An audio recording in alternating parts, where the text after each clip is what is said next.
ಒಬ್ಬ business ಮ್ಯಾನ್ಗೆ car driver ಬೇಕಾಗಿತ್ತು. Advertise ಕೊಟ್ಟರು. ಅನೇಕರು ಬಂದರು. ಆತ ಒಬ್ಬೊಬ್ಬರನ್ನಾಗಿ ಕರೆದು ಸಂದರ್ಶಿಸುವಾಗ ಎಲ್ಲರಿಗೂ ಒಂದೇ ಪ್ರಶ್ನೆಯನ್ನು ಕೇಳಿದರು. ನೀನು ಕಾರನ್ನು ಬೆಟ್ಟದ ಮೇಲೆ ಓಡಿಸುತ್ತಿರುವಾಗ ಅಪಾಯಕರವಾದ ಒಂದು ಅಂಚಿನಲ್ಲಿ ನೀನು ಎಷ್ಟು ಅಂತರದಲ್ಲಿ ಓಡಿಸುವೆ ಎಂದು ಕೇಳಿದರು. ಒಬ್ಬನು ಹೇಳ್ದ, ನಾನು 1 ಅಡಿ ದೂರದವರೆಗೆ ಧೈರ್ಯವಾಗಿ ಓಡಿಸ್ತೇನೆಂದು ಹೇಳ್ದ. ಮತ್ತೊಬ್ಬ ಹೇಳ್ದ, ಅಂಗುಲದಷ್ಟು ಸಮೀಪಕ್ಕೆ ಓಡಿಸ್ತೇನೆಂದು. ಕಡೆಯವನು, ಸರ್, ನಾನು ಆ ಕಡೆಗೆ ಹೋಗುವುದೇ ಇಲ್ಲ ಎಂದನು. ಆಗ ಆ ಬಿಸ್ನೆಸ್ ಮ್ಯಾನ್, ನೀನೇ ಸರಿಯಾದ ಚಾಲಕ ಎಂದು ಹೇಳಿ ಅವನನ್ನು ಆಯ್ಕೆ ಮಾಡಿಕೊಂಡರು. ಅಪಾಯವೆಂದು ಗೊತ್ತಾದ ಮೇಲೆ ಯಾಕೆ ಅದರ ಸಮೀಪಕ್ಕೆ ಹೋಗಬೇಕು? ಅದನ್ನು ಬಿಟ್ಟು ಬಿಟ್ಟು ದೂರ ಹೋಗಬೇಕಲ್ವಾ?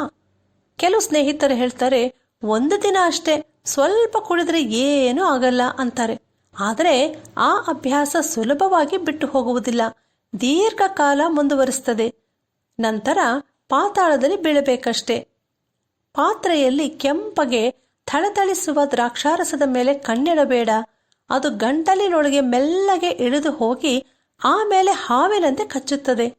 ಹೌದು, ನಾಗದ ಹಾಗೆ ಕಡಿಯುತ್ತದೆ ಎಂಬುದಾಗಿ ಬೈಬಲ್ ಹೇಳುತ್ತದೆ. ಪ್ರಿಯರೇ, ಕುಡಿಯುವುದು ಮಾತ್ರವಲ್ಲ, ಬೇರೆ ಯಾವ ಕೆಟ್ಟ ಅಭ್ಯಾಸವಾದರೂ ಅಷ್ಟೇ. 1 ಸಲ ಮಾಡಿಬಿಟ್ಟು ಬಿಡುತ್ತೇನೆಂದು ಹೇಳಬೇಡ್ರಿ.